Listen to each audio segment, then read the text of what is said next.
Hello, I thought it was time for another book video. Looking a bit of a mess, been out in the rain, come to work. But yeah, so quick video. So the book I've just finished is called Happy, it's a non-fiction, called Happy Fat, Taking Up Space in a World That Wants to Shrink You by Sofie Hagen. Now, it's not really a self-help book per se, although it might kind of sound like it from the subtitle. It's actually kind of, a lot of it's quite autobiographical. Biographical? I don't think I've said that right. But yeah, it's quite personal.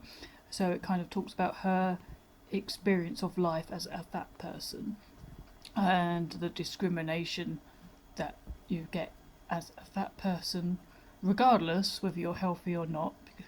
As she does rightly point out in there, you definitely, fat doesn't equal unhealthy. Yeah, so a lot of it's very autobiographical, but also there's a few interviews in there which are really interesting because she interviews a few fat people, but one of them is trans, I believe, yeah, and another one that's disabled, black, and all those kind of different minorities as well, to try and makes this book quite inclusive, as it includes everybody, not just like fat white straight people basically. So yeah, that's really good. Towards the back, as you get to the end, she kind of talks about what you can do in a world that's discriminatory towards fat people, whether you are one or not.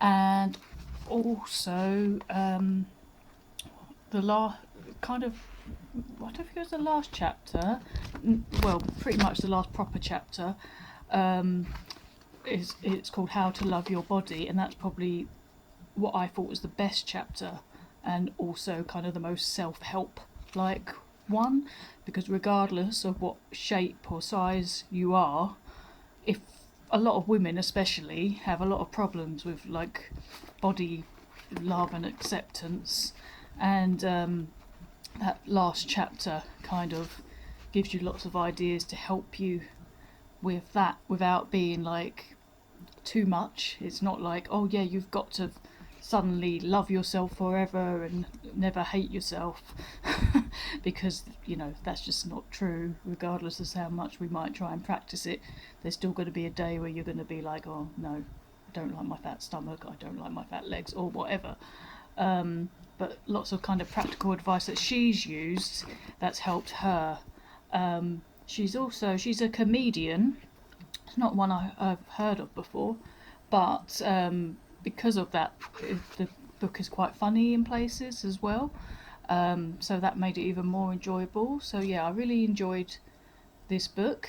Yeah, and it really made me get a new perspective. I mean, I'm always trying to be inclusive of everybody anyway, but it made me think about things maybe I hadn't, like how practical it can be to get clothes, for example, if you're fat, or that can be troublesome, like getting a seat on the plane that you can fit in, and stuff like that, and just how horrible people can be to someone that's larger of size.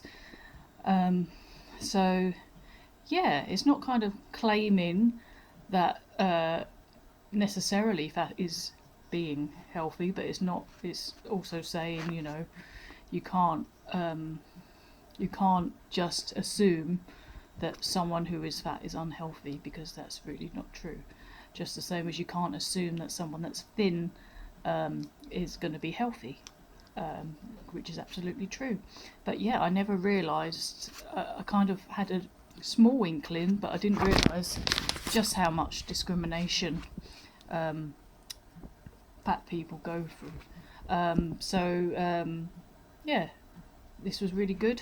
I really recommend it if you want to help, or if you feel a bit fat yourself, like myself. I'm not really fat, but she describes in there that fat people kind of have self descriptors of like small fat, big fat, and stuff like that. So I'd probably class as a small fat, and it kind of did put things in perspective a lot for me. So it might do for you, and maybe if you've gone through some of the stuff she's gone through as well, then you know it will make you feel a lot better. So yeah, I really enjoyed this one. So that's Happy Fat by Sophie Haig. Really good, funny, and quite inspiring as well. So yeah, check that out. It's Happy Fat by Sophie Hagen. And leave a comment down below if you've read this book or similar books that you might recommend, or maybe just what you're reading at the moment if you think it might be of interest. And I'll see you again next time, and I think I should have some fiction for you next time if I manage to finish it before I finish the non-fiction that I'm currently reading. So I'll see you then. Bye bye.